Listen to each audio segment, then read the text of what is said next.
All right, so now that we've covered how you can install an onboarding funnel to your website using Groundhogg, and I've now gone through my onboarding funnel, switched out all the content with my custom content, we're now ready to test it. So let me take a look here. We have this opt-in page that I built. So when people fill out this opt-in form, we're gonna go ahead and add them to our onboarding funnel here. And one last thing I hadn't done was this subscriber form field. There's a thank you page, so when people fill this out, they're going to be redirected somewhere. Currently, they're going to go to a blank page. This /thank you doesn't exist yet, but let me quickly add that page here. Just say thank you for signing up, and that'll be a page.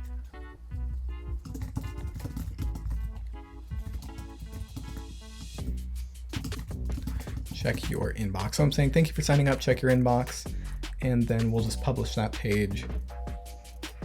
Copy my link, and that's what'll go into this thank you page, so that when people submit this form, they will be sent to the thank you page there.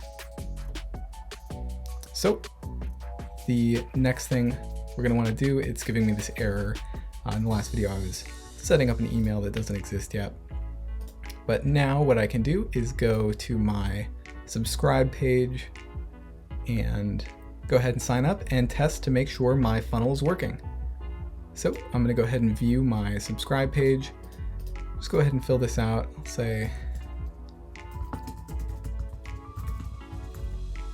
bill@willmiddleton.net is the sample email I'll use here. And there's that thank you page. Thanks for signing up. Check your inbox. And I will be right back with that email. All right, awesome. So that email came through to me, that welcome to the list. Please confirm your email. That's going to be an exact copy of what we set up right here.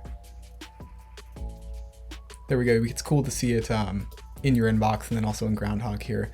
But yeah, that's exactly this email here. I went ahead and clicked on this confirm email link.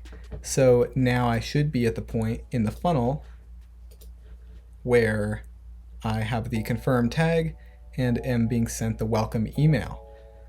And there we go. Here's the let's get acquainted email. That's going to be this welcome email right here. Let's get acquainted.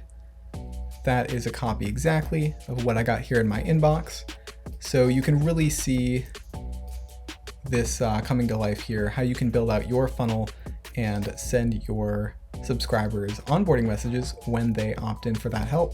And then also here in my backend of Groundhogg, if I go to contacts, I can check out my will@willmiddleton.net contact here, and I can see these tags we have on there, this general mailing list tag that was applied up there at the top, and then marketable tag and confirm tag. It's all going to be tracking around here between the contacts and the funnels and all of that. But now you know how to build out a funnel, an onboarding funnel with Groundhogg. You can expand on this just like I showed in the last video. You can go ahead and add more emails. Maybe if you had send this email, wait a day, send another email, wait a day. And if you're a little more of an advanced user, you could try out another trigger. So rather than an opt-in form for your subscribe, maybe it's purchasing a WooCommerce product or enrolling in a Lifter LMS course or something like that as your trigger for what gets them into the onboarding funnel. That's just another thing you could try out if you're a little more of an advanced user. But for first starting out, this is a terrific way to get people into your onboarding funnel, reduce churn, and make sure you're getting as much revenue and delivering as much value to your customers as possible.